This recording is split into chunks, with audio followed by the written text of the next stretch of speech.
Buenas tardes. Como creo que ha explicado Leire, hay que distinguir en la cuestión del comunal lo que es el comunal como conjunto de bienes de utilización y propiedad común de la cosmovisión del comunal, de lo comunal. Lo comunal es bastante más complejo que el comunal. El comunal es una parte y lo comunal es el todo. Entender tanto la parte como el todo es complicado, no es fácil y a menudo se encuentran simplificaciones que identifican, por ejemplo, el comunal como una propiedad cooperativa en el sentido moderno, y es eso, pero es muchísimo más, Entonces, yo ya hace muchos años que me he dedicado a intentar aclarar esta cuestión porque lo creía fundamental para la resolución de algunos de los problemas de nuestro tiempo. Es decir, mi interés por el comunal es histórico, es actual, todavía queda algo de comunal, aunque bastante degenerado, pero sobre todo es de futuro. Cuando se ve la situación realmente dramática, en cierta medida, de la economía mundial, la prevalencia de un capitalismo en su peor expresión, que es el de las grandes transnacionales apátridas, entonces resulta que uno dice, bien, ¿cómo se puede resolver este asunto? Hasta ahora, históricamente, ha habido dos modelos o pseudomodelos de solución, que es, por un lado, pues los modelos, digamos, del llamado socialismo real, China, Rusia antes, que hoy no satisfacen a nadie, obviamente, y por otra parte, pues las tendencias socialdemócratas del estado de bienestar con su sistema de limosnas, ayudas a la plebe y todo esto, el pan y circo propio del estado de bienestar socialdemócrata. Esto no resuelve nada y cada vez resuelve menos. Y entonces yo hace ya bastantes años pues me puse a estudiar la cuestión del comunal. Hay bastante publicado, aunque no haya llegado nada a la opinión pública. Hay que decir que el libro de colectivismo agrario en España, que es un libro fundamental, pues este libro se publica ya en 1890, es un libro fundamental de Joaquín Costa. Joaquín Costa da muchísima información. Joaquín Costa es un erudito, un hombre muy erudito de Huesca, aragonés, por tanto, que da mucha información sobre el comunal, cita muchas realidades comunales que entonces eran mucho más importantes que hoy. Y luego viene la escuela de Joaquín Costa, que es la escuela costista de sus discípulos, que son muchos. Entonces, los primeros decenios del siglo XX, pues tenemos muchos textos, yo quizá tenga catalogados 30 o 40 textos, algunos muy interesantes, otros menos, que se ocupan del comunal. Pero hay un momento que esto se corta y no llega a la opinión pública. Por ejemplo, se explica la historia de los pueblos de la península ibérica sin considerar el comunal. Esto es tremendo porque también hemos tenido eruditos, extranjeros, estudiosos, agraristas, es decir, especialistas en cuestiones agrarias, como es David Bamberg, que llega de Canadá y escribe dos libros bastante interesantes y 2 o 3 artículos que estos son recientes, son de hace 40 años, luego se vuelve a su país y lo que dice también cae en el vacío. En el sistema educativo prácticamente no se cita y ni siquiera en la universidad. Hay textos supuestamente muy eruditos que no dicen nada del comunal, nada, absolutamente nada. Un silencio que es tanto más absurdo cuando a día de hoy en el Estado español todavía el 13% de las tierras son comunales. El 13% son 7 millones de hectáreas. Considerando que hoy se cultivan en el Estado español 20 millones de hectáreas, pues es proporcionalmente un tercio. Y esto indica varias cosas. Una es que el sistema educativo nos engaña, nos oculta una parte fundamental de la historia de los pueblos ibéricos, y en segundo lugar hay que preguntarse por qué lo oculta. Lo oculta porque en el comunal hay respuestas fundamentales a bastante de los problemas de nuestra época, no solamente de tipo económico, sino de tipo político, tipo convivencial, tipo moral, porque el comunal es todo eso. El comunal es una cosmovisión, una interpretación de conjunto de la vida humana y de la forma de organizar la sociedad. Para la cuestión vasca, el comunal pues, es una parte de las instituciones claves de la economía vasca, como es el comunal con K, el ausolán, por ejemplo, una cuestión que tiene una importancia enorme para mí hoy cuando observamos que las formas de trabajo no libre, especialmente el trabajo asalariado, pues han entrado en una crisis grave. Se publican libros en inglés, que dicen que la Organización Científica del Trabajo, esa cosa, pues hace que las condiciones de trabajo del asalariado, sobre todo en la industria y en los servicios, sean crecientemente insoportables e incluso dramáticas. Entonces yo entiendo que si analizamos los principios del ausolán podemos encontrar también soluciones a este asunto. No quiero decir que esto ya esté hecho, no quiero decir que este análisis esté hecho. Yo solo lo tengo, pues diría a medias, o incluso, si me permitís, ni a medias, un tercio, pero estoy convencido de que las cosas van por ahí. Es decir, tenemos que buscar una solución al trabajo forzado, al trabajo tremendo por órdenes, y buscar un remedio para que el trabajo vuelva a ser libre, el trabajo productivo. Y en el comunal igual. El comunal incorpora la suma de bienes no solamente agrícolas, esto hay que tenerlo en cuenta, sino también industriales y a menudo artesanales, e incluso de servicios como los que podía haber en el pasado. Muchos hospitales de hace 150 años, muchos mesones eran comunales, dependían del concejo, dependían de la institución concejil, y por lo tanto era un componente decisivo de la economía de aquel tiempo la que tenía las características de comunal. Es verdad que hoy el comunal que tenemos pues, es un comunal degenerado, porque le falta la institución política básica, que es el Baserre, el concejo abierto. Como yo digo, no hay comunal sin concejo. Pero bueno, aunque sea degenerado, es todavía. Lo que es degenerado en cierta medida es. Entonces ahora se trata de recuperar el comunal, que es lo primero, es decir, cómo podemos lograr que los bienes comunales privatizados durante tanto tiempo, sobre todo a partir de la aplicación de la Ley de Desamortización Civil de 1855, pues puedan ser devueltos a sus propietarios, que son los pueblos, los municipios que fueron expropiados por la fuerza a cambio de cantidades monetarias ridículas. El proceso era: el Estado se apropiaba, primero el Estado español, de estos bienes y luego los subastaba, y particulares adinerados pues se quedaban con ellos. Es relativamente fácil saber qué bienes fueron comunales y que hoy son fincas, propiedades, y esta cuestión se tiene que plantear de una forma como reclamación. De los bienes industriales y artesanales, pues la cuestión no es así exactamente, porque muchos de ellos han sido cerrados, han sido anulados en beneficio de la industria moderna, pero está ahí la explicación de qué fue lo que sucedió, y en el texto de Rafael Gómez Parra, un autor que se llama La desamortización civil en Navarra, hay una explicación muy cuidadosa, pueblo a pueblo, de qué molinos, de qué fraguas, de qué ferrerías eran comunales, además de las tierras de labor, tierras de pasto, montes, etc.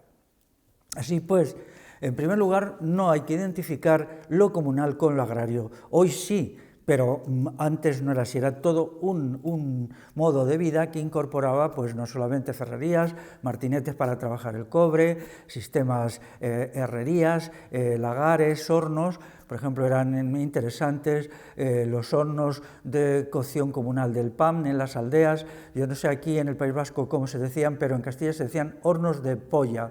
Hornos de polla eran aquellos que los vecinos alimentaban por turno, rotativamente, para la leña, y se encargaban de su limpieza y encendido, y luego entonces pues la gente iba allí a cocer el pan, a cocer la magdalena, los bollos y tal. Y esto funcionaba perfectamente y ahorraba muchísimo trabajo. Una característica del comunal es que ahorra mucho trabajo, porque como se hacía rotativamente, pues a cada vecino le podía tocar cada muchas semanas el asunto, y mientras tanto pues simplemente era un beneficiado del trabajo de los demás, y cuando le llegaba el momento pues era el que aportaba el trabajo. El trabajo comunitario es un trabajo no solamente satisfactorio porque se hace junto con los vecinos, junto con la familia extensa, sino también satisfactorio porque es libre, es un trabajo libre, y al mismo tiempo porque va unido a la fiesta. No hay trabajo sin fiesta. Aquí se dice solán, en Castilla se decía hacendera, en el país leonés se dice facendera y en cada territorio, en País Valenciano se dice tornallón.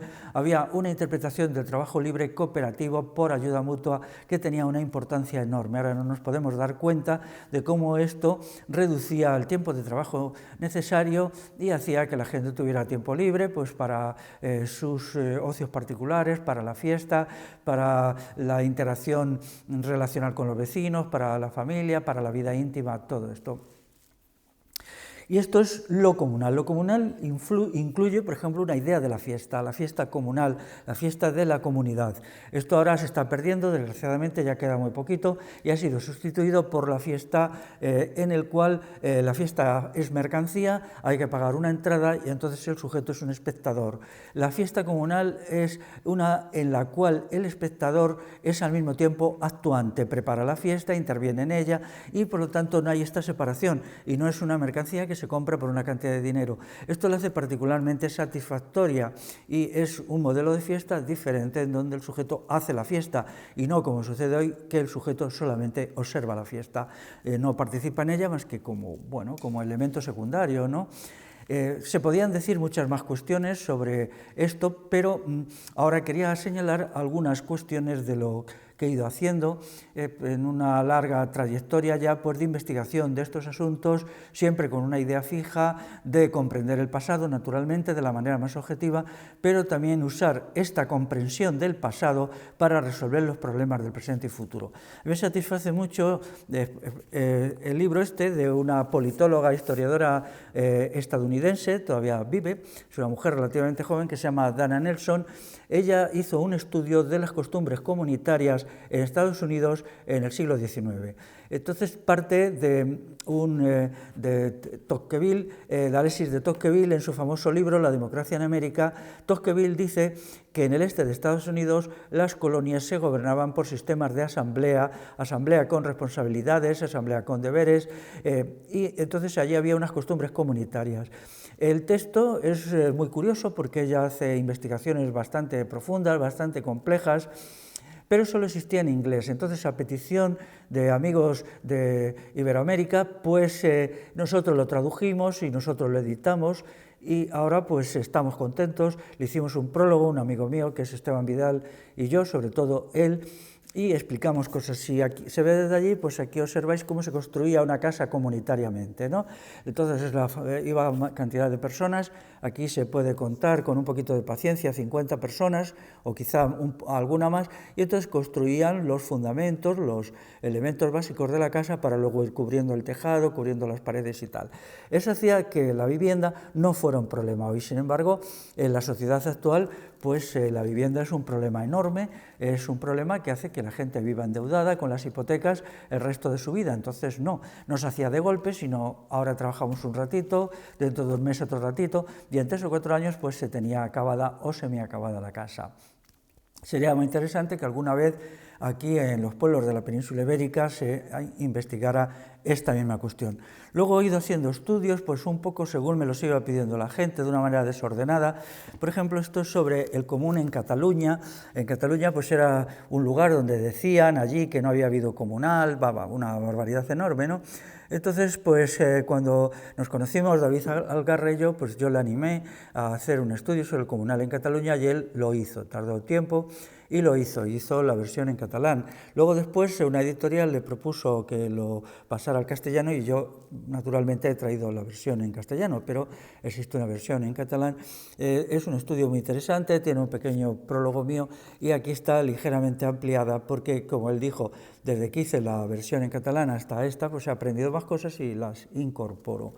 Luego, pues diría también, en Galicia me pasó igual, este texto chiquitito, pues fue casi una apuesta. Fui yo a hacer allí una charla hace ya 9 años y alguien me dijo, bueno, eso del comunal es muy interesante, como ellos dicen, los montes veciñais en má común, ¿tú serías capaz de escribir sobre eso? Bueno, pues si me pongo, sí, ¿por qué no?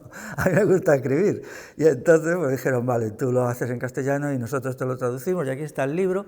Es un libro precioso, en la foto técnicamente digo, me gusta mucho, que ha sido muy leído en Galicia y bueno, siempre hay gente que me dice, esto es gallego reintegrado, es decir, no es gallego de las juntas, sino es gallego yendo a las raíces de la lengua gallega. Y incluso gente allí de Galicia pues tiene dificultades para leerlo, no sé por qué, no lo entiendo mucho, ¿no? Y siempre hay gente que me dice, ¿habría alguna versión en castellano? Pues no, no la hay, no vamos a hacer versión en castellano, eso está claro, ¿no? Y así he seguido, siempre pues a petición de la gente que se acercaba. A mí me gusta siempre pues, si se me pide algo, pues hacerlo, ¿no? Y también sucedió lo mismo aquí en Euskal Herria con Navarralde, cuando se me dijo que si yo estaría disponible para hacer un estudio del Foro General de Navarra. Pues sí, yo había hecho ya algunos estudios de foros castellanos y me puse y aquí se editó. En realidad esto es un texto que recoge una jornada que se hizo al respecto y son 10 personas, somos 10 personas. El que se hagan estos estudios es debido a que el asunto es complicado. Los orígenes del comunal son complejos, la evolución del comunal es muy compleja y la situación actual es compleja. Se puede simplificar diciendo que son unos bienes comunitarios que son en realidad propiedad común de los vecinos de un municipio. O sea, podríamos decir que la definición más simplificada. Pero eso no es así, porque hay los estudiosos que dicen no hay comunal sin una cosmovisión del mundo en donde la comunalidad prospere. Porque claro, si digamos en un municipio, aunque hay comunal objetivamente, la relación entre los vecinos es mala, muy negativa, la gente está enfrentada, no hay acuerdos, no hay convivencia, pues entonces el comunal no se puede explotar y se quedaría ahí reducido a una realidad pues inoperante. Así pues, el comunal podemos decir que solo existe a partir de, pero con su existencia crea una nueva forma, un modelo nuevo de convivencia. Y eso es interesante porque necesitamos resocializar al individuo. La sociedad actual es una sociedad del enfrentamiento, del conflicto interpersonal y el pensamiento comunitario nos permite dar un paso en la comunalización, que también se puede decir resocialización o hermanamiento. En castellano hay una palabra muy bonita que es el hermanamiento, pero no en el sentido del pueblo de no sé dónde está hermanado con no sé qué país, de no sé qué pueblo, no. Significa en el sentido de crear unas relaciones fraternales. Y para esto lo que se necesita es tener mucho en común. Unos bienes compartidos son una buena base y al mismo tiempo unos trabajos compartidos, unos sistemas comunitarios, unas fiestas compartidas, unas costumbres de crianza compartidas como es la cholorra y otras cuestiones así. Entonces esto crea una sociedad y un sujeto distinto del actual. No quiere decir que sea un sujeto perfecto porque la imperfección no forma parte de las posibilidades del humano. El humano siempre es imperfecto, es conflictivo, es bipartido y eso mientras exista la humanidad y mientras exista la persona será así, pero desde luego muchísimo mejor que lo actual es. En la sociedad comunal no todo era comunal, la propiedad de la casa, la propiedad de la familia extensa era fundamental, quizá era tan importante lo que cada familia, cada casa tenía como los bienes comunales en sí. Luego estaba además los bienes de sociedades, gente que hacía en común una cuestión y la ponía, entonces quien ponía el trabajo pues era el propietario de facto, quien hacía algo con su trabajo, si eran 4 o 5 vecinos, pues por ejemplo una ferrería la hacían entre 3, 4 o 5 vecinos, pues eran para ellos, ¿no? Es decir, el fundamento de la propiedad particularizada era el trabajo. He tomado del libro de Escaldunac de Manuel de Lecuona las palabras que según él se utilizaban para las dos formas fundamentales de bienes en la sociedad comunal, que es para los bienes de la casa él los califica de Basterrac y para las tierras comunales de Ri-Lurrac. Esto, pues también, aunque estos nombres no estaban en Castilla, pero allí también había una propiedad particular, una propiedad de la familia extensa, generalmente, o en algunos casos de la familia nuclear, según, y luego todo lo demás. Todo lo demás no eran las tierras de inferior calidad, no, muchas partes de las tierras de mejor calidad, tierras agrícolas, eran comunales. Y se distribuían entre el vecindario por sistema de suertes. Las suertes eran, pues, suertes, lo que significa eso, se sorteaban. y cada cierto tiempo se distribuían y entonces luego se explotaban. Parece ser que en un pasado anterior, os estoy hablando de algo que todavía se hace, yo lo he visto en la provincia de Segovia, lo he visto en Navarra, lo he visto en muchos sitios, incluso he asistido a estos sorteos de suertes, pero anteriormente no era así, no había una distribución de las suertes entre familias, no, lo que había era un trabajo en común y una distribución en común de los frutos. Es decir, de las cosechas, es decir, hay algunas descripciones muy interesantes en Zamora, en Asturias, y entonces la gente trabajaba en común, el comunal se distribuía, se formaba a lo mejor una cuadrilla de 200 personas, hombres y mujeres, que trabajaban en esa parte de la tierra, y luego se distribuía entre el vecindario, ¿no? La distribución se podía hacer de dos maneras, esto es muy importante porque esto nos remite a realidades decisivas, se podía hacer según el trabajo aportado, es decir, según el criterio de justicia, tanto has aportado, tanto recibes, o bien se podía hacer según el criterio de las necesidades. Es decir, se veía qué necesidades tenía cada una de las familias o personas de la comunidad rural, y entonces se distribuía, por ejemplo, centeno, era bastante común, he estudiado varias veces y siempre ponían centeno, ¿no? Bueno, en un clima más frío que el actual, pues el centeno era el cereal adecuado, ¿no? Además tiene más rendimiento que el trigo, pues nada, el centeno. Y entonces esta distribución no se hacía por medio de criterios de justicia conmutativa, es decir, tanto has dado de tu trabajo, tanto recibes, sino se hacía por un criterio de amor, era un criterio de desequilibrio en el cual quien necesitaba menos recibía menos y quien necesitaba más recibía más. Esto en realidad es el espíritu verdadero del comunal. El comunal ha sufrido varias etapas a lo largo de su historia.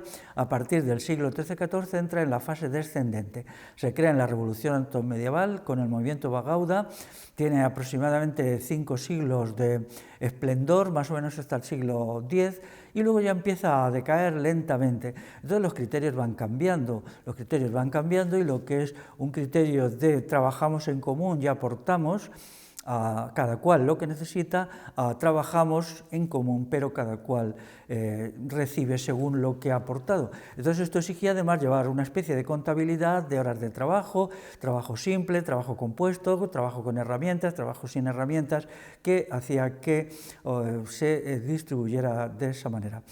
Y podéis entender que las sociedades que distribuían según principios de justicia, entonces estas serán sociedades menos eficaces en las cuales los criterios de fraternidad y hermandad habían cedido. Hay algunos textos de Kant, el famoso filósofo alemán que trata esta cuestión. Bueno, a mí Kant pues tampoco es que me caiga muy simpático, ¿no? Porque el tío lo copiaba todo y nunca decía dónde lo había copiado, ¿no? Copió la filosofía estoica y otras cosas así, y nunca decía las fuentes, ¿no? Para dárselas de original. Pero él tiene un hallazgo muy importante que está en relación con el comunal, que es lo siguiente. Dice, actualmente en las sociedades europeas lo que predomina es el principio de la justicia conmutativa y también de la justicia distributiva. Dice, pero esto refleja una forma inferior de relación social y una forma inferior de sujeto, porque si establecemos un criterio de amor, entonces no puede ser así. No puede ser que una persona que a lo mejor no lo necesita reciba más, porque ahí también se crea un principio de propiedad concentrada, de propiedad privada. Y hace una reflexión interesante que yo recojo en uno de mis libros y la desarrollo. Quizá esto es demasiado complejo o demasiado tal, pero yo os hago ver que una institución básica como es la familia, que se guía por criterios de amor y no por criterios de beneficio, no se establece el criterio de recibes tanto como trabajas, porque, por ejemplo, los niños no rinden nada y sin embargo se les da todo. Las personas enfermas no rinden nada y se les da todo. Las personas sanas de la familia rinden mucho y a lo mejor reciben poco. Es decir, ahí hay un criterio de distribución desigual. Pero para que haya una distribución desigual tiene que haber una sociedad donde el elemento moral y el elemento político se haya elevado a un grado superior, ¿no? Y si hay mucho lío en la sociedad, para evitarnos conflictos, pues retrocedemos un paso y nos basamos en el principio de justicia, ya está. Como cada cual recibe tanto como da, pues nos evitamos líos, ¿no? Pero eso al mismo tiempo es un retroceso y en aquellos lugares donde se dio, pues la gente era consciente que era una sociedad inferior. El comunal del futuro, pues sería mejor que empezásemos partiendo de criterios de justicia. En general, nosotros somos personas bastante degradadas moralmente, y entonces pues sería difícil, ¿no?, que aceptásemos estos criterios de desigualdad. Y luego después, cuando ya se hubiera alcanzado un nivel justo o un nivel bueno, adecuado, de rectitud, de calidad, entonces podríamos pasar al elemento distributivo a partir de los criterios de puro necesidad. Es decir, recibe más el que tiene más necesidad y menos el que tiene menos necesidad, con independencia de lo que haya aportado al fondo común. Esto nos lleva, y esto es así, hay que decirlo, ¿no?, pues a los orígenes del comunal. Si alguien está interesado, yo hice un curso hace un par de meses que se llama Curso Básico sobre el Comunal. Es un curso de 7 horas, un curso online, se puede pedir, si buscáis por ahí se puede pedir. Entonces, si alguien está interesado, pues luego me lo dice y yo le doy mi tarjeta y le digo la manera de buscarlo. Entonces, este curso nos lleva a los criterios que regulan la creación de la sociedad comunal a partir de los cambios revolucionarios de la Alta Edad Media, que están basados en la creación de una sociedad donde los elementos de hermandad, fraternidad y vida compartida en común sean importantes. Entonces, las aldeas rurales, todo eran aldeas, no había prácticamente ciudades. Entonces se regían por los criterios del afecto mutuo. Entonces, estos criterios del afecto mutuo, lo cierto y verdadero es que están tomados de un libro del Nuevo Testamento, que son los Hechos de los Apóstoles, que son los que rigen los criterios del comunal, tanto en la distribución de bienes como en el establecimiento de la asamblea, o basarre en el caso de Euskal Herria. Esto no lo digo yo, ya hubo estudiosos del siglo XIX, como Rafael Altamira, que era pues un intelectual progresista, agrarista, porque él estudiaba las cuestiones agrarias, que él ya dijo que la existencia del comunal solo podía explicarse a partir de la cosmovisión cristiana, en el sentido cristiana revolucionaria. Y esto es así. Quienes han intentado no ver esto, pues no han sido capaces de encontrar el origen del comunal, ¿no?, porque es una institución extraña. Hay gente que dice, es que no sé qué parte del mundo hay comunal. Un momento, no se puede confundir el comunal con bienes de uso común. Los bienes de uso común son los que alguna autoridad los posee y deja que la gente los utilice. Pero el comunal es aquella situación en la cual es la propia gente la que es, digamos, propietaria colectiva de esos bienes poseídos. Hay una diferencia sustancial, ¿no? Por ejemplo, en el mundo romano, que el derecho romano es incompatible con el comunal, pues los bienes que se llamaban públicos, el mundo romano solo conocía 3 tipos de sociedad, se llamaban publicum, la propiedad estatal, privatum, que era la propiedad privada, y sacrum, que era la propiedad de los templos paganos. Si nos referimos al siglo I, a la época de Augusto, pues bueno, había muchas tierras que, siendo del Estado romano, pues se permitía, se autorizaba, se dejaba que la gente las utilizara de una manera comunal, entre comillas, pero eso no era comunal, porque la gestión, las decisiones, lo que se hacía y lo que no se hacía, no lo decidía los usuarios, sino lo decidía la autoridad correspondiente, en general un funcionario o un grupo de funcionarios del Estado romano situados en la villa cabecera del territorio correspondiente. Por lo tanto, hay que aquí hilar fino y no dejarse, digamos, confundir por las apariencias, ¿no?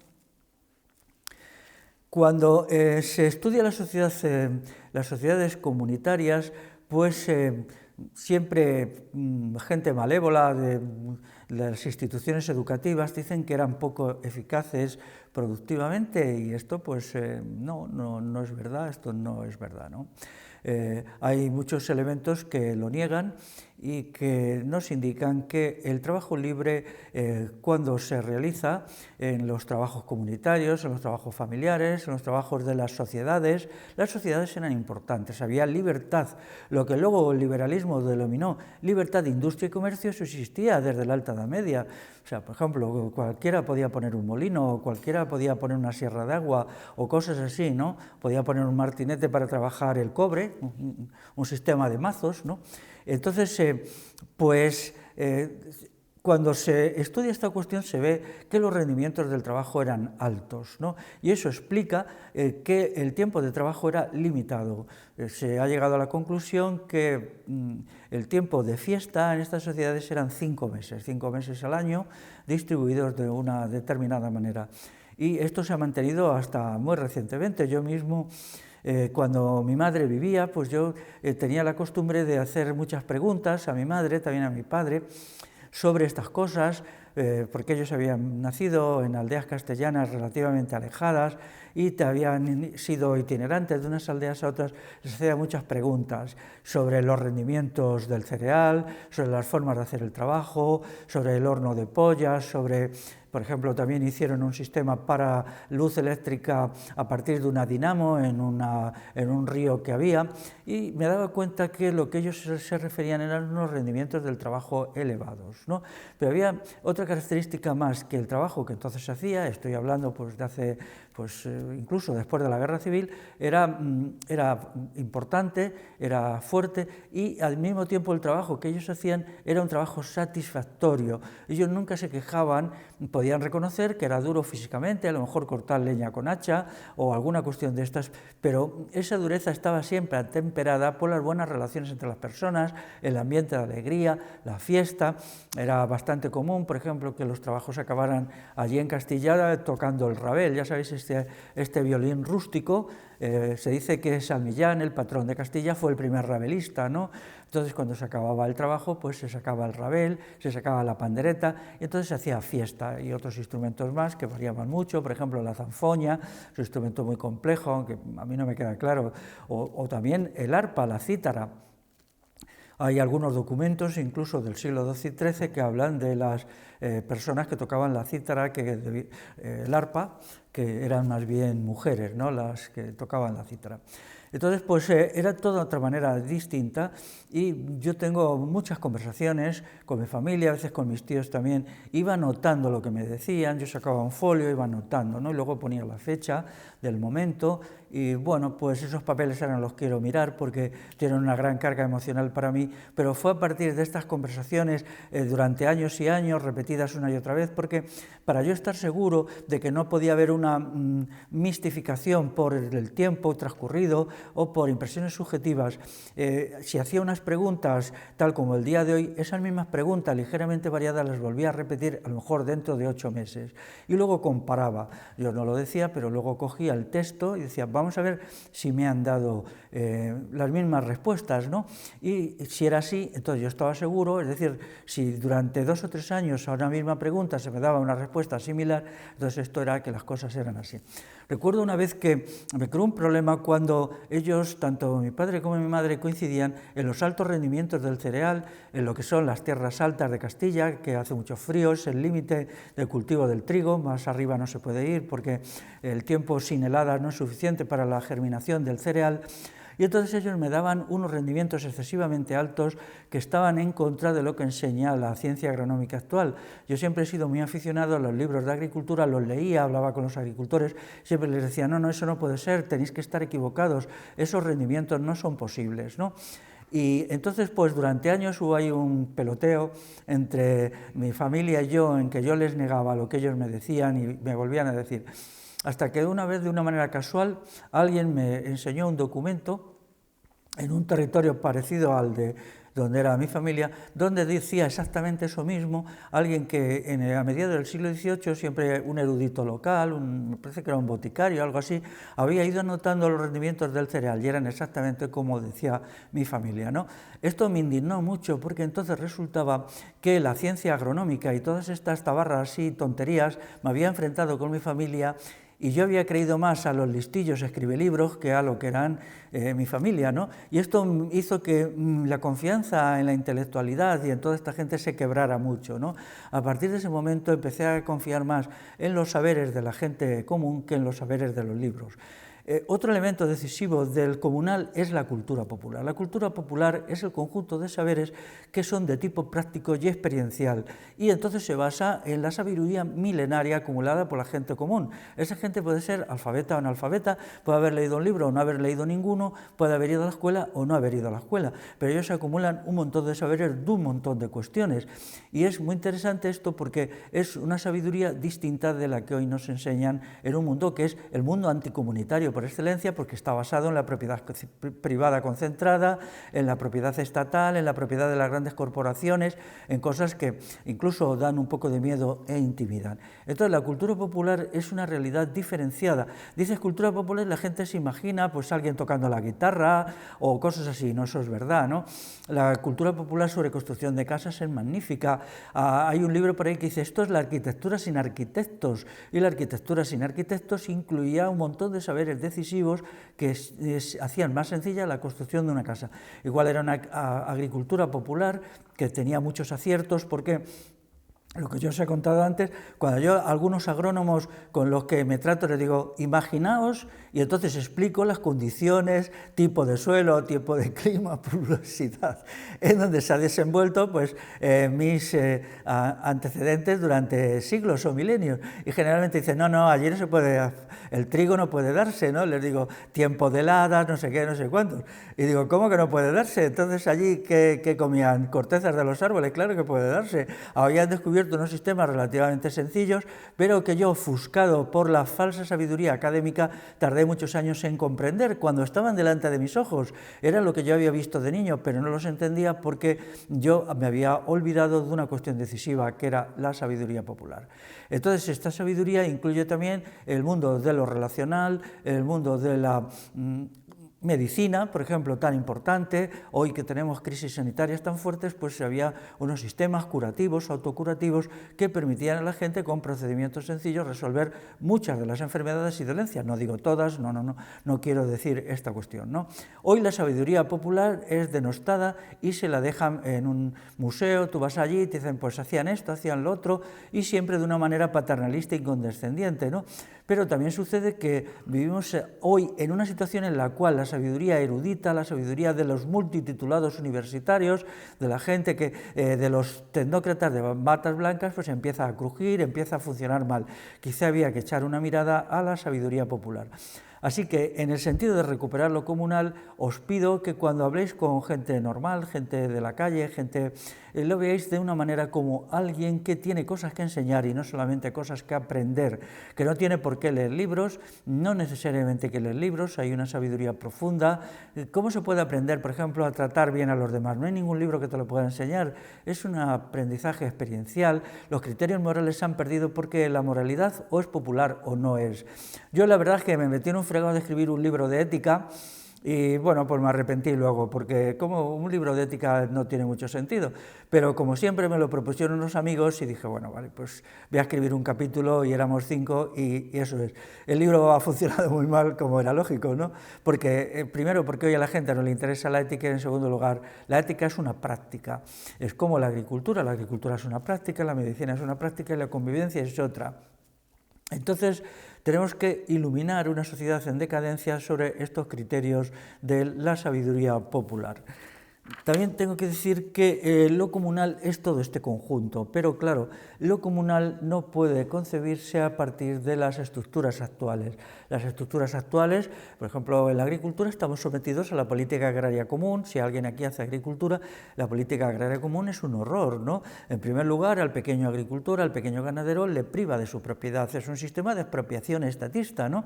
Le echan tantas leyes, tantos reglamentos, tantas normas, tantas historietas, que ¿dónde queda el derecho de propiedad? El derecho de propiedad es necesario, es un fundamento de la libertad del individuo y la libertad del grupo familiar. Quien lo tenga o quien lo quiera tener exige la propiedad. Lo que está mal es la propiedad concentrada, la propiedad de las transnacionales, la propiedad de las empresas estatales, todo esto es negativo. Entonces, ahora asistimos a un proceso desvergonzado y descarado de expropiación del pequeño agricultor, incluso del pequeño industrial, del pequeño comerciante, que tenemos que saber contestar. De la misma manera que la legislación del Estado español expropió el comunal. El sistema era muy simple y muy brutal. La ley de 1855 se decía, bueno, pues irán pueblo por pueblo unos funcionarios del Estado diciendo qué parte de las tierras comunales van a ser expropiadas, y entonces esta gente aparecía allí acompañada de la Guardia Civil. La Guardia Civil se había creado en 1844 para poder llevar adelante el proceso expropiador, porque los intentos anteriores, por ejemplo la ley de 1813, no habían funcionado porque no había un aparato coercitivo suficientemente importante. Obviamente la gente se defendía, y entonces llegaban los funcionarios y podía pasar de todo, desde que se les disparaba con escopetas, se les quemaba la casa. Yo de todo esto hay testimonios, ¿no? Recuerdo en un pueblo, se armó un tiroteo tremendo y toda la gente que participó en el tiroteo, algunos los ahorcaron y otros los mandaron a Filipinas en una cuerda de presos, y de Filipinas no volvía nadie. La condena a ir a Filipinas en los tiempos de la colonia allí, pues era la condena a muerte, incluso algo peor que la muerte. Y entonces todo esto se resolvía, pues se aparecían destacamentos de la Guardia Civil, y entonces se llevaba a cabo la primera fase del proyecto expropiador, que era la determinación de qué tierras o qué parajes, en qué parcelas o en qué trozos se los quedaba el Estado.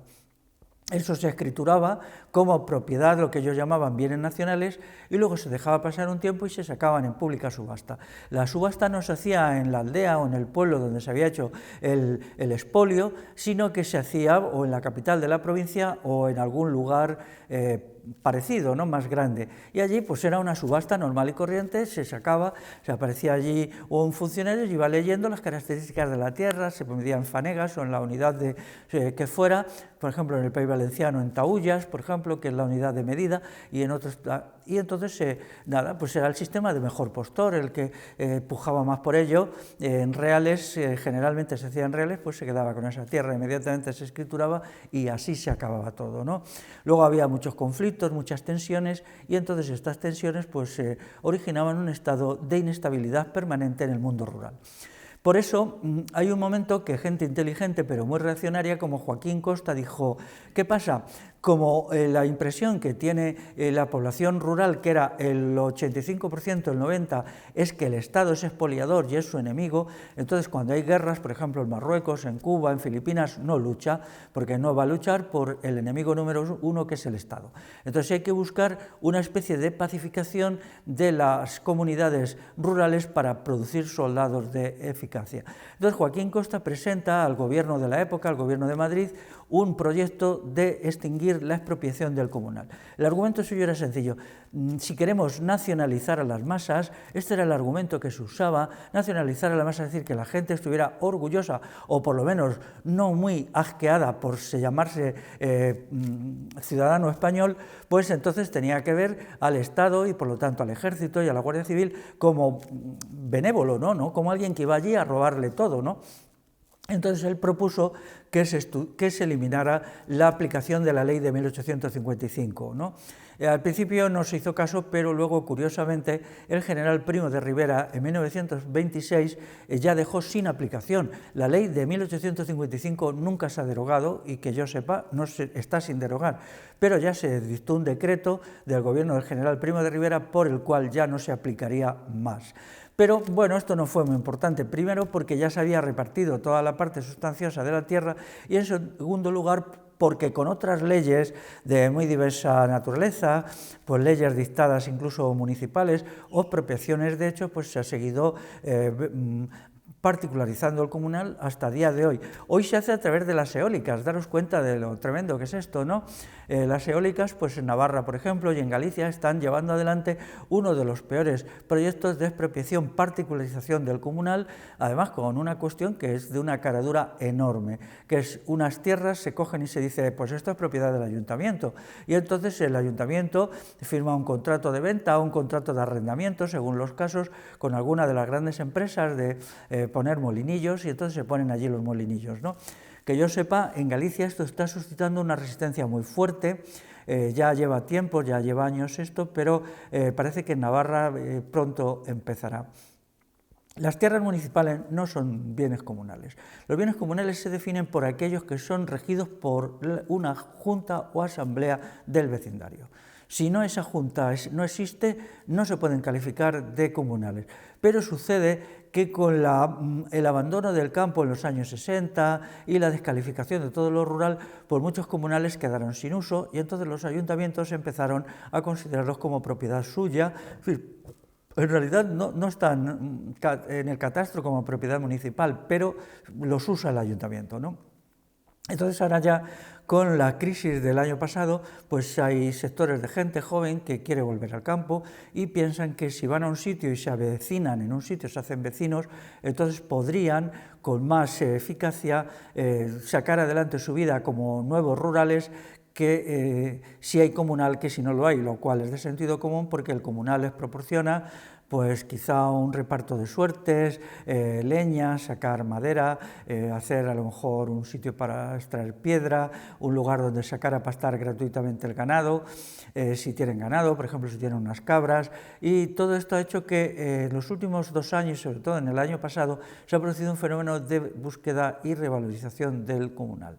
Tanto es así que nosotros, alguna gente, hemos hecho un equipo de comunal, nos hemos hecho un blog que se llama Recuperar el Comunal, creo, y entonces estamos en ello. Estamos ahí trabajando, ya hicimos un encuentro sobre el comunal en Semana Santa, en Ciordi, en Navarra, y queremos seguir pues aportando una solución a los problemas del comunal, tanto localización de bienes comunales, y queremos llegar a un paso más, que es un paso fantástico pero necesario. Fantástico quiere decir fantasioso, no porque sea estupendo, que es presentar en un tiempo una demanda total al Estado español para que devuelva todos los bienes que expolió, que robó, que se quedó ilegítimamente, incluso sus propios términos jurídicos, con la ley de 1855. Hubo más expropiaciones, pero es que las leyes anteriores son muy difíciles de localizar jurídicamente. Entonces la idea nuestra es sencilla, considerar qué fue lo expropiado, ver qué valor eso puede tener hoy en términos de euros actuales y entonces hacer una demanda absoluta al Estado para que lo devuelva a cada comunidad, a esa comunidad rural, pues la parte que le corresponda, según la extensión de las tierras, se localice también todos los sistemas industriales y artesanales que fueron expropiados. Esto sabemos que muy difícilmente podrá realizarse, pero al menos queremos hacerlo para hacer que el asunto resulte visible, gráficamente visible, porque el capitalismo tuvo en la destrucción del comunal su elemento decisivo.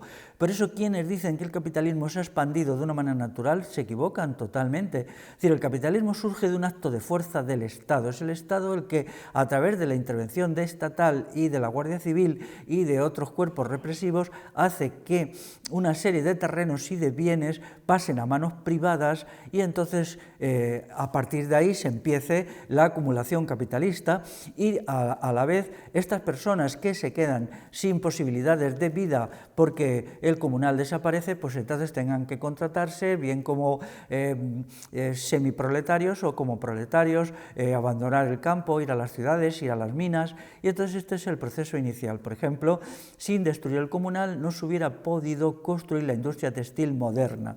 La industria textil moderna, todos los estudiosos de la industrialización dicen que es la base de la industria moderna, ¿no? La industria textil es la primera industria moderna, luego viene ya la industria metalúrgica, la industria química, como por etapas, ¿no? Y lo primero que había que hacer para esto es eliminar la posibilidad de que muchos sectores de la población rural tuvieran acceso al bien básico decisivo que era la lana.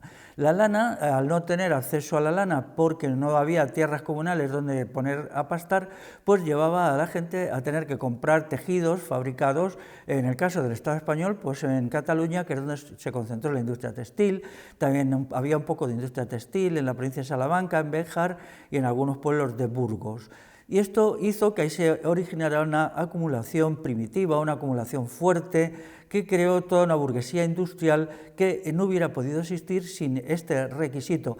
En aquellos sitios donde por circunstancias X no se expropiaron los terrenos comunales de pasto, porque estuvieran muy alejados, porque incluso se sacaran a subasta y no hubiera nadie que los quisiera comprar, alejados de caminos, en lugares inhóspitos, entonces pues la gente, cuando se fueron los que hacían, los funcionarios que hacían el señalamiento de a dónde se tenía que eliminar el comunal y convertirlo en propiedad particular, pues volvieran a tener sus ganados, y entonces aquí no había mercado para la producción de tejidos de algodón, que fue lo que sustituyó a los tejidos de lana.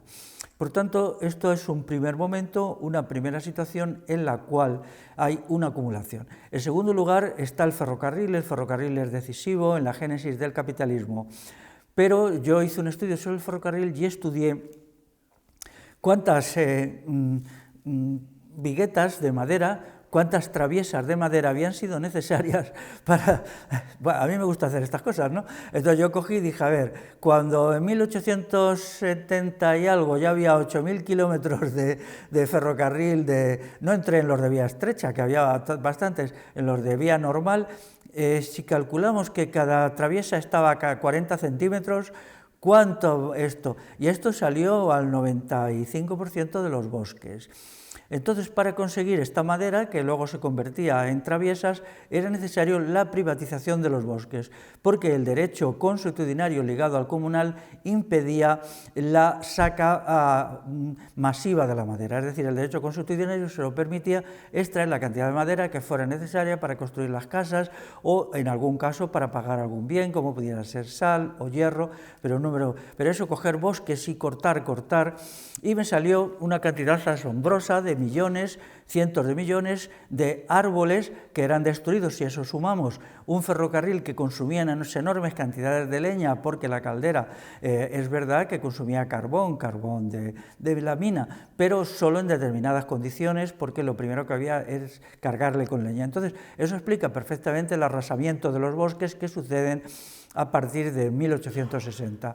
Esto originó un elemento decisivo que incluso hoy lo estamos sufriendo, que es un país sin árboles. Por ejemplo, Castilla es un país sin árboles en el cual el clima cambia, el clima se hace más seco porque donde no hay árboles no llueve y donde no llueve no hay arroyos, y entonces el clima se hace más seco y los rendimientos de la agricultura y también de los pastizales decaen mucho. Por lo tanto, la desamortización puso en marcha un conjunto de causas-efectos que crearon una sociedad crecientemente empobrecida. Hay un estudioso, que no es nada radical, que dice el proceso de desamortización fue la mayor destrucción medioambiental de la historia de España. Uso la palabra España en el sentido, repito textualmente a este autor, ¿no? Y esto es así por la destrucción de los bosques y también por la conversión de muchas de estas tierras en tierras de cereal para la exportación, porque también el ferrocarril permitía que, por ejemplo, en los terrenos trigueros de Valladolid, pues pusieran una gran cantidad de trigo que luego era exportado, pues digamos, por Santander, ¿no? Y entonces esta agricultura de exportación es lo que creó el paisaje desertizado propio de Castilla. Ahí es muy bonito. Una vez asistí a una charla de un señor, de un erudito local, en un pueblo de Burgos, que le explicaba, del sur de la provincia de Burgos, que está muy deforestada, cómo lo que se veía en Castilla, este paisaje árido, seco, destrozado, solo tenía 100 años o 150 de existencia, porque antes no era así. Y entonces esto me inspiró para, en mi libro este de aquí, que hay un capítulo que se llama Bienes comunales en Castilla, es coger algunos pueblos y ir explicando a partir de los estudios de eruditos cómo las grandes dehesas que estaban llenas de arbolados, cómo fueron primero particularizadas por el Estado, luego vendidas, y cómo al cabo de 30 años, donde había habido un gran arbolado de robles, quejigos, encinas, fresnos, acabó habiendo un terreno cerealista, que funcionó 10, 12 o 15 años, luego después se erosionó y muchos de estos sitios, las tierras más pobres, de menos profundidad y tal, pues se acabaron erosionándose, ya no hacían rendimientos y hoy son estas tierras que no sirven para nada, cuando en tiempos tenían una eficacia productiva, además de una eficacia estética y también una eficacia hídrica, puesto que los árboles producen agua y si quitas los árboles pues tienes un problema con el agua, como ahora estamos viendo.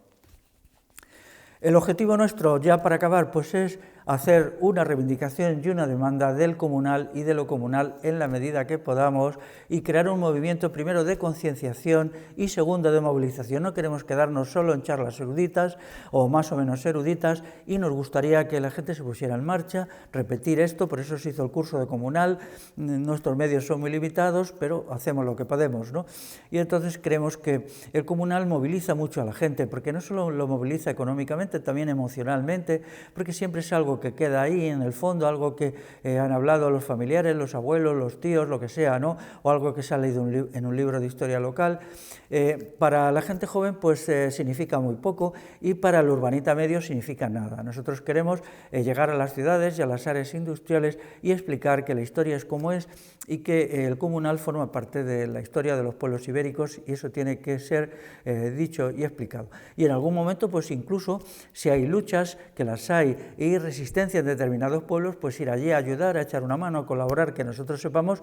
Hay conflictos por el comunal, pues en algún pueblo de Huelva ya está la lucha allí planteada, lo ha habido fuerte en algún pueblo de Toledo, hay también aquí en algún pueblo de Guipúzcoa por cosas que nos han contado y irán apareciendo, porque hasta ahora pues como el comunal no tenía ningún prestigio, pues la gente que veía que le robaban el comunal pues no decía nada, porque decían, bueno, pues qué voy a hacer yo solo aquí, o qué vamos a hacer los vecinos del pueblo.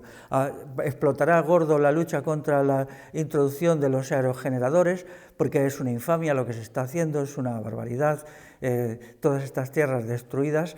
Y entonces, pues quizá en un poco de tiempo, en un par de años, tengamos un movimiento potente que recupere lo comunal y recupere el comunal y rehaga lo comunal. Así que me atrevo a pediros que penséis en constituir algunas formas colectivas aquí en vuestro pueblo e individuales de acción comunitaria, tanto de defensa del comunal que todavía exista, que es posible, yo no conozco, es la primera vez que estoy aquí en Oñate, pero posiblemente exista.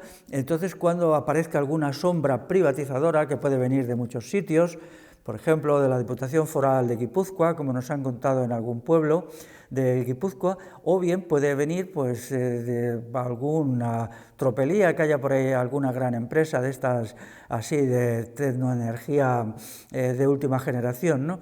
Entonces, pues primero defender lo que hay, en segundo lugar recuperar la memoria de lo que hubo, de qué terrenos eran comunales, qué empresas, qué ferrerías, qué hospitales, había bastantes hospitales, había mesones, como os he dicho antes, y otros muchos sistemas de ayuda mutua y cooperación. Y luego, pues en tercer lugar, recuperar lo comunal. Esto requiere todavía mucho estudio. Hay otra cuestión más que es, ¿puede servir los principios de una economía comunal para responder con criterios contrarios al capitalismo, a la sociedad actual? Yo creo que sí, perfectamente.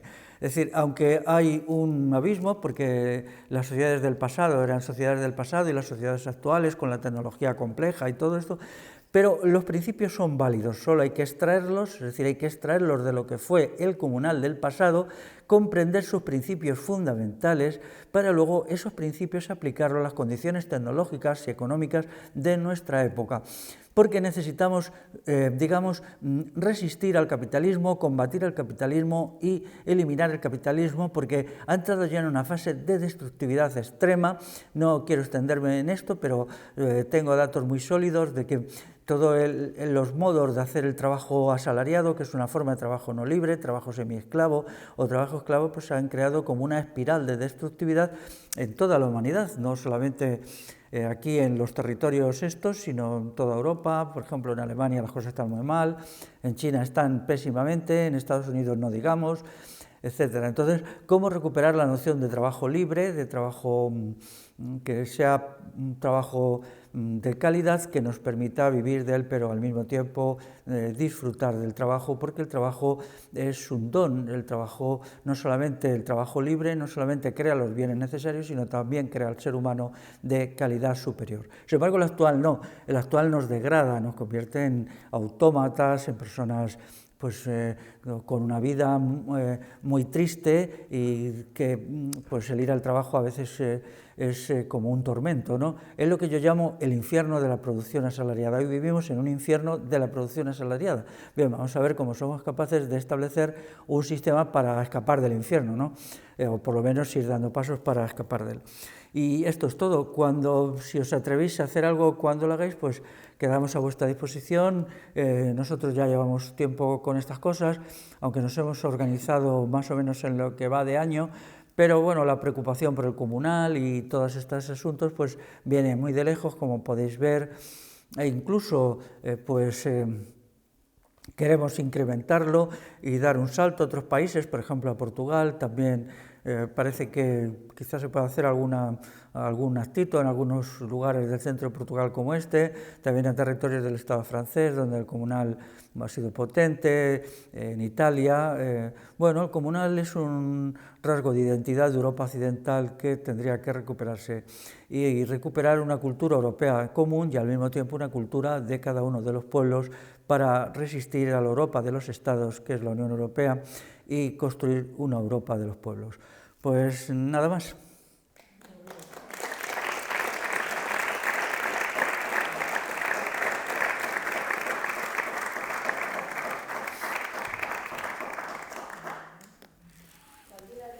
Carpenic, ¿alguien tiene preguntas? ¿Quiere comentar algo? Y lo podéis hacer en euskera o en castellano, ya le traducimos a Félix.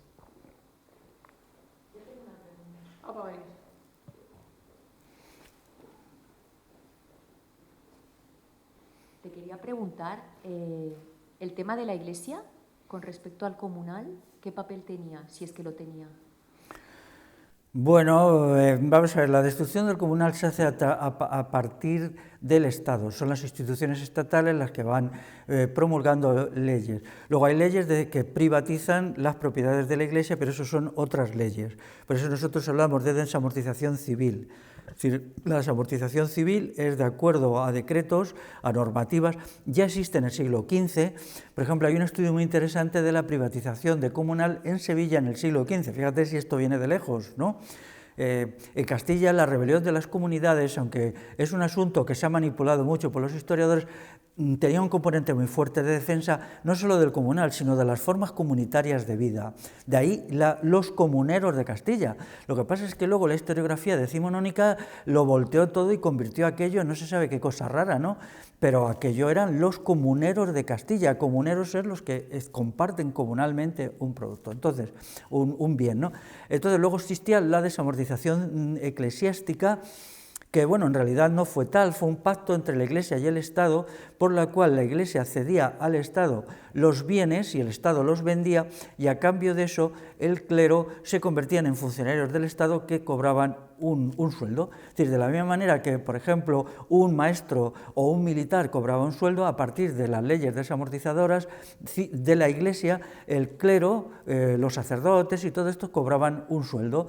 Por ejemplo, ¿cómo se llamaba esto? El Concordato de 1851, firmado entre el Estado español y el Vaticano, aceptó plenamente toda la legislación desamortizadora eclesiástica que había hecho el Estado español. Si se llegó a un acuerdo, decir, vale, pues os quedáis con las tierras y con todo esto, y a cambio vosotros, es decir, el Estado, tenéis que mantener al clero. Y entonces había una cosa que en el siglo XIX se llamaba presupuesto de culto y clero. Entonces, en los gastos estatales había presupuesto de culto y clero, y era lo que se entregaba tanto al clero secular, o sea, al clero parroquial, como al clero regular, los que estaban en los conventos, para su supervivencia. Pero eso es un asunto que fue en realidad un pacto, yo creo que, claro. Y sin embargo, eso no tuvo nada que ver con esto, que era los dañados eran los vecinos, la comunidad popular en todo esto, ¿no? Y bueno, como no se llevó hasta el final, porque en unos pueblos resistieron mucho, en otros pueblos pues no convenía porque nadie se quiso quedar con las tierras que el Estado había privatizado, pues se fueron salvando trozos, y esos son los trozos que todavía sobreviven, ¿no? Pero sobreviven en precario, porque hay vamos a ver, salió una especie de, ¿cómo diría yo?, pues de texto escrito por un ministro de 2010, o sea, de 11 años, en donde decían que los bienes comunales todavía existentes, el Estado español tenía la voluntad de venderlos todos para recuperar 21.000 millones de euros, que era lo necesario para pagar la deuda estatal, ¿no? Entonces esto yo recuerdo que me alarmó, ¿no? Y entonces escribí bastantes artículos, luego no lo ejecutaron, pero el texto existe, es decir, era un ministro, del ministro que estaba en la época, no me acuerdo quién era, si era del PSOE, yo creo que era un ministro del PSOE, ¿no? Y entonces fue como un globo sonda a ver qué decía la gente, y la verdad es que no hubo muchas respuestas, solo fuimos y dijimos que era una enormidad, que era una barbaridad, pues 3 o 4 personas, yo creo, ¿no? Y entonces todavía no se ha hecho, pero no se ha hecho a lo grande, porque yo lo que quieren es repetir el proceso de, pues volver otra vez a enviar funcionarios y volver a decir, nos quedamos con todo, ¿no? Mientras que lo que se ha ido haciendo en estos 10 o 11 años transcurridos es la venta a pequeña escala. Es decir, un ayuntamiento coge y se aprueba, la Diputación se apropia, la Diputación por otro lado, un señor que lleva tiempo allí cultivando unas tierras que no son suyas y él bien sabe que son comunales, llega un día y las escritura como propias. ¿Cómo? Pues llega y al catastro y dice, estas tierras son mías, pero es que yo nunca he tenido títulos de propiedad. Si eso se admite, pues las privatiza. Y si no hay nadie en el término que diga, eso es mentira, esas tierras son comunales porque tal y porque cual, ¿no? Entonces, el comunal existente cada vez se va reduciendo, ¿no? Y quizá con la crisis fiscal del Estado actual vendan lo que quedan, ¿no? Yo no conozco a día de hoy ningún proyecto para venderlo mañana o pasado, pero es una espada de Damocles que en cualquier momento pueden ejecutar, ¿no? Y pueden eliminarlo todo. Entonces esto pues sería, digamos, la terminación de un periodo histórico que ha sido muy importante en la historia de la península ibérica, no solamente lo que hoy forma el Estado español, sino Portugal.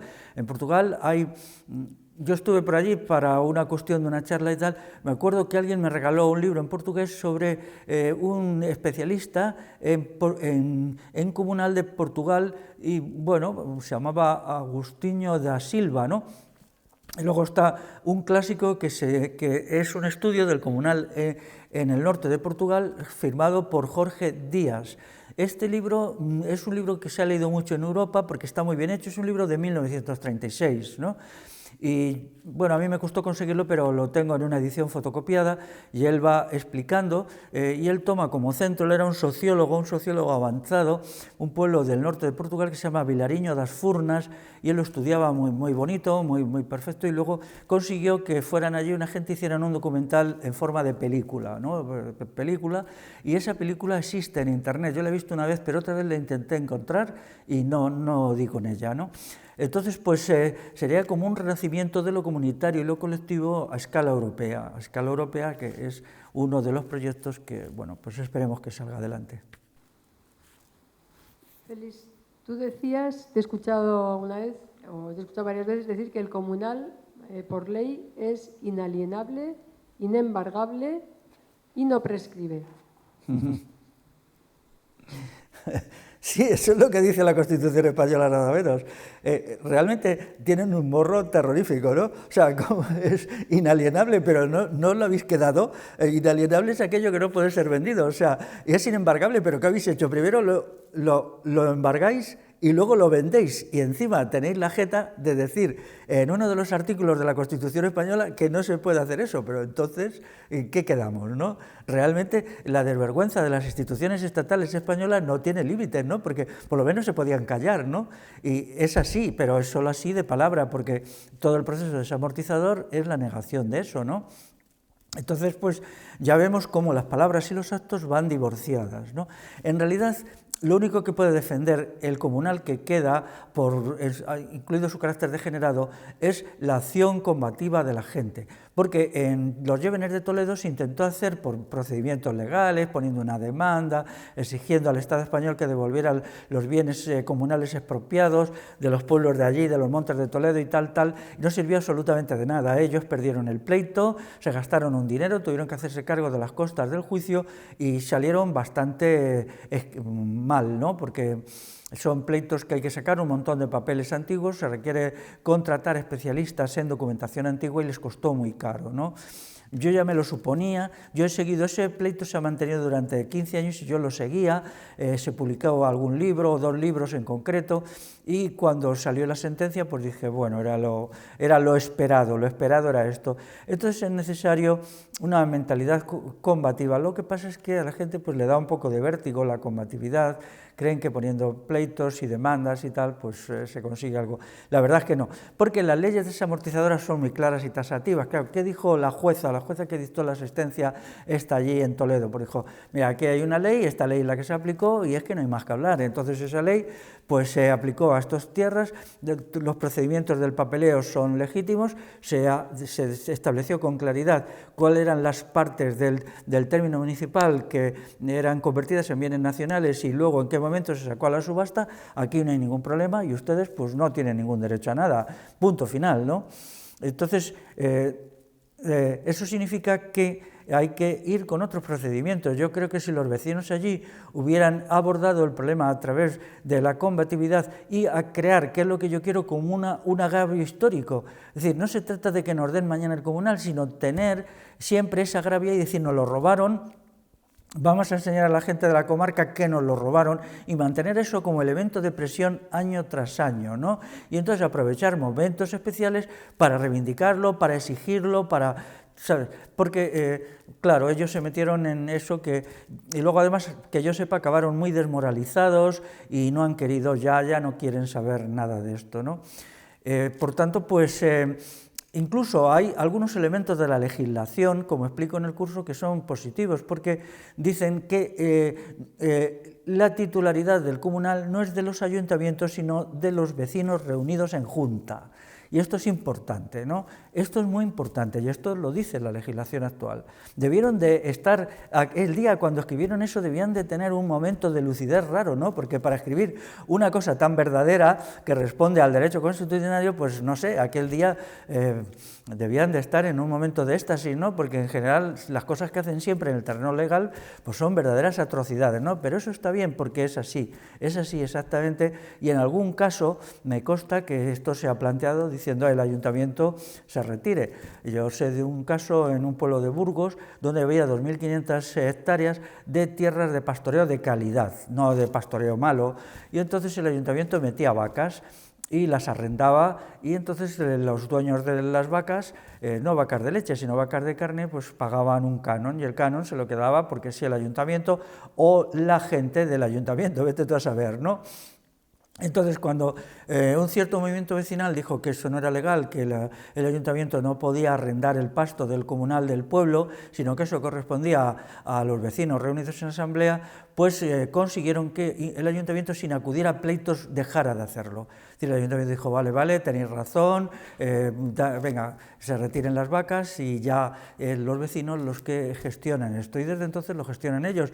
Lo que hacen sencillamente pues es quedarse con la cantidad monetaria que pagan los ganaderos por arrendar, porque ya en el pueblo pues no hay vacas, y entonces son unos ganaderos, pero eso, en vez de ir al fondo del ayuntamiento, se los quedan los vecinos directamente. Y luego, pues que yo sepa, o bien se usa para trabajos y actividades de beneficio a la comunidad, o bien se reparte por familias o por individuos, eso ya no sé cómo lo hacen. Y bueno, esto es interesante, ¿no? Un sitio muy interesante de funcionamiento del comunal perfectamente son la tierra de Pinares en el norte de Soria. Eso es modélico, si alguna vez queréis ir por allí, a todo eso funciona como funcionaba en la Edad Media, y entonces se sacan los pinos, se sortean los pinos entre el vecindario de las aldeas, y a cada cual le puede corresponder tantos pinos, de pinos silvestres de gran calidad, a veces hayas también y a veces robles, y a cada cual le puede, en determinados momentos, si el precio de la madera está alto, le puede corresponder una cantidad muy interesante, ¿no? Pongamos que si se cortan 300 pinos y hay 50 casas, pues corresponde a cada cual 6, ¿no? Se sortean, se hacen un procedimiento de sorteo elemental y cada cual sabe cuál es su pino y luego los vende. Ahora ya se venden cooperativamente, es decir, esos pinos se venden cooperativamente entre todos y se reparte el fondo. Esto ha hecho que esta zona de Soria pues tenga siempre un nivel de vida mucho más alto que la zona sur de la provincia, que es la mía, y en la cual, pues como aquello se deforestó ya hace mucho, pues no hay nada, y entonces no hay nada que repartir, ¿no? Entonces, estas son pequeñas cosas que la gente la debería saber porque en alguna ocasión yo he conocido que era interesante lo que se pagaba por los pinos. Pero claro, también sucede una cuestión. El derecho constitucional no se permite, por ejemplo, coger todo el pinal y arrasarlo todo y cada uno llevarse un pico de dinero a casa. Eso no lo permite. Siempre tienen que hacerse según criterios muy rigurosos, cuántos pinos o cuántos robles o cuántas hayas se pueden sacar en un año sin que ello afecte al bosque. Porque se supone que los bienes comunales no son propiedad de los actualmente vivientes, sino son de los que han sido, de los que son y serán. Y esto es así, es decir, tiene que ser que duren para la generación siguiente y la siguiente y la siguiente y la siguiente, por lo tanto no puede hacerse un uso destructivo de eso. Ha habido casos en que sí se ha hecho, a mí me han contado en algún pueblo de León que se juntaran en una aldea las 6 o 7 casas abiertas y dijeron, mira, aquí tenemos pues me parece que era un hayedo, pues nos han ofrecido los madereros tanto, aquí hay 4.000 hayas, pues vamos a venderle las 4.000 hayas y tal, ¿no? Esa cuestión es total, además de ser inmoral y repugnante, es contraria al derecho comunitario, porque olvidan que esas hayas no son suyas, ellos solo pueden coger una parte. Y entonces, cuando se reúne el concejo abierto, pues se comisionaba, solía ser a 2 personas que recorrían el monte durante una semana decidiendo cuántos árboles podían sacarse ese año y se marcaban. Es decir, se hacía una marca con... Yo donde lo he visto, pues se hacía con un spray de pintura, o a veces con brochas, se llevaba un cubo y se marcaba, ¿no?, con una cruz.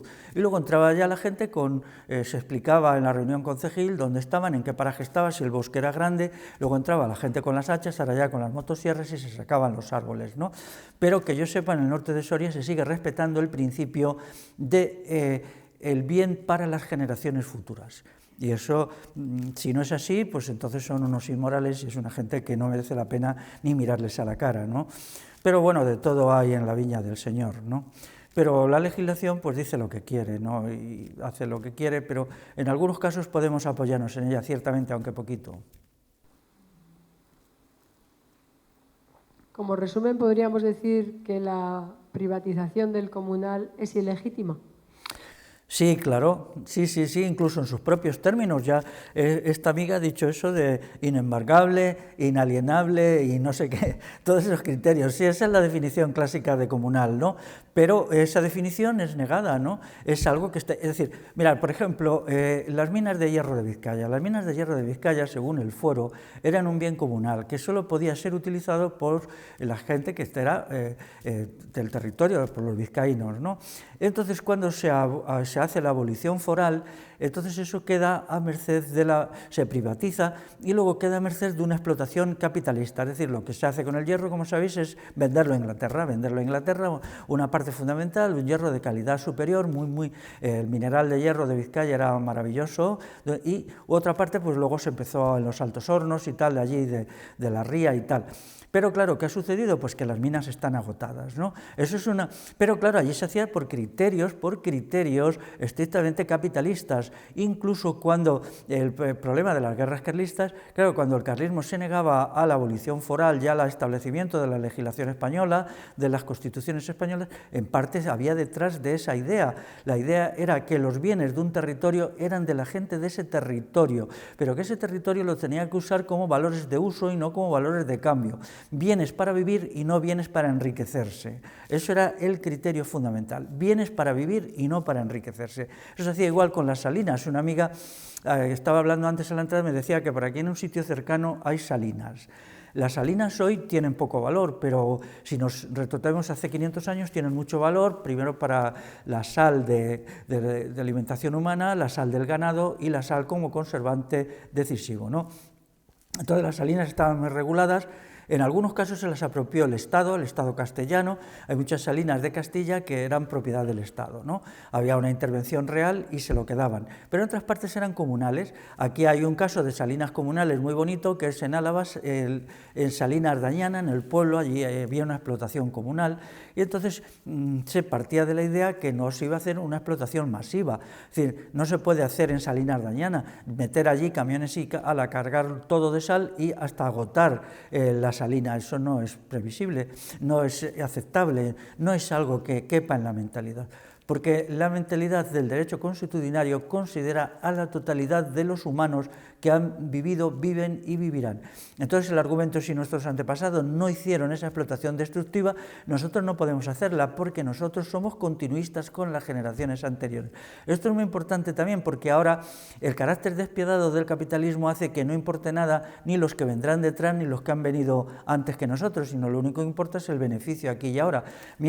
Y eso explica a veces que cuando vamos a las iglesias vemos la importancia que en ellas tenían las tumbas o en los cementerios, ¿no? Pero porque a la gente que vivía en un mundo comunitario, sus antepasados eran presentes. Ahora mismo ya está desvalorizada la idea de nuestros antepasados, a la gente se la entierra de cualquier manera, la idea de la muerte está adulterada, se considera como un acto sucio o yo que sé qué, y no se tiene en cuenta que la muerte es un momento de la vida, ¿no? Y entonces antes no, porque como había ese criterio del derecho comunitario y de la cultura popular, pues quienes habían venido antes eran tan reales como los que vendrían después, porque eso era lo que...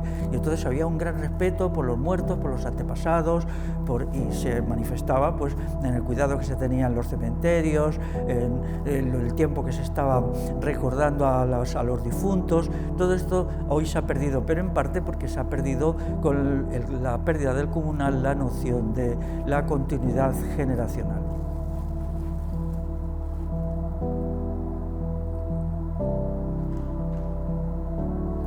Pues igual por hoy es suficiente, ¿no? Pues nada, muchas gracias, Félix. Es que recasco. Un placer.